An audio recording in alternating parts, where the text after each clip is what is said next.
বন্যার্তদের জন্য তোলা ত্রাণের টাকা দীর্ঘদিন ব্যাংকে রাখার বিষয়ে জবাব দিলেন বৈষম্য বিরোধী আন্দোলনের সমন্বয়করা। সমন্বয়ক মাহিন সরকার ৭১কে জানান, বন্যা পরবর্তী পুনর্বাসনে সহযোগিতা দেওয়ার জন্যই তারা এই টাকা ব্যাংকে রেখেছেন।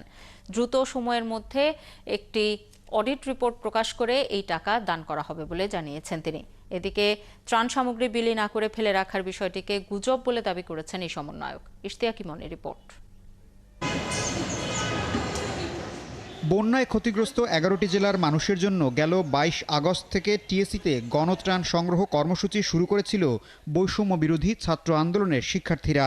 এতে সাড়া দিয়ে নিজেদের সঞ্চয় থেকে শুরু করে খাবার, পানি, কাপড়সহ সব রকম সাহায্য নিয়ে এগিয়ে আসে লাখো মানুষ। মাত্র ২ সপ্তাহে ত্রাণ তহবিলে জমা পড়ে ১১,১০,০০,০০০ টাকা। এর মধ্যে বন্যার্তদের সহায়তায় খরচ হয় প্রায় ১,৭৫,০০,০০০ টাকা। সম্প্রতি সামাজিক যোগাযোগ মাধ্যমে ত্রাণের মালামাল অযত্নে ফেলে রাখা ও টাকার হিসাব নিয়ে প্রশ্ন ওঠে। টিএসসিতে গিয়ে অবশ্য পড়ে থাকা কোনো ত্রাণ সামগ্রীর দেখা মেলেনি। সমন্বয়ক মাহিন সরকারের দাবি, একটি পক্ষ এ নিয়ে গুজব ছড়িয়েছে এবং অধিকাংশ যে ত্রাণগুলো ছিল সেগুলো কিন্তু কাপড়ের বস্তা এবং সেগুলো ব্যবহারের অনুপযুক্ত ছিল। আর কিছু ছিল পানি, সেই পানিগুলো কিন্তু রৌদ্র থেকে নষ্ট হয়ে গিয়েছিল।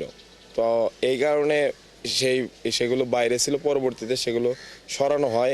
এমনকি যখন এই ছবিগুলো ভাইরাল হয়েছে তার আগেই সেগুলো টিএসসি থেকে সরানো হয়েছে। তবে সমাজবিজ্ঞান অনুষদ ভবনের নিচে অনেকগুলো পানির বোতল পড়ে থাকতে দেখা গেছে। ব্যাংকে থাকা ৯,৩৫,০০,০০০ টাকার বিষয়ে মাহিন বলেন, দ্রুত একটি অডিট রিপোর্ট প্রকাশ করে এই টাকা খরচের সিদ্ধান্ত নেওয়া হবে। বন্যার পানি নেমে যাওয়ার পরে সেখানে কিন্তু আরেকটি সংকট দেখা দেবে। সেখানে অনেকে বাড়িঘর হারিয়েছে। যারা বাড়িঘর হারিয়েছে তাদেরকে যতটুকু সহায়তা করা যায় সেজন্য এই টাকাগুলো কিন্তু ব্যাংকে রয়ে গেছে। আমাদের আগে একটি অডিট রিপোর্ট প্রকাশিত হবে।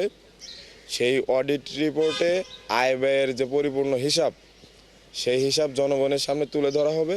তারপর অবশ্যই আমরা সেগুলো ব্যয় করব। ত্রাণ সামগ্রী ১৯১টি ট্রাকে করে দুর্গত এলাকায় বিতরণ করা হয়েছে বলে জানান মাহিন। তবে ত্রাণের টাকা ব্যাংকে জমিয়ে না রেখে দ্রুত বন্যার্তদের পুনর্বাসনে বিতরণের আহ্বান জানিয়েছে মানুষ। ইশতিয়াক ইমন, ৭১, ঢাকা।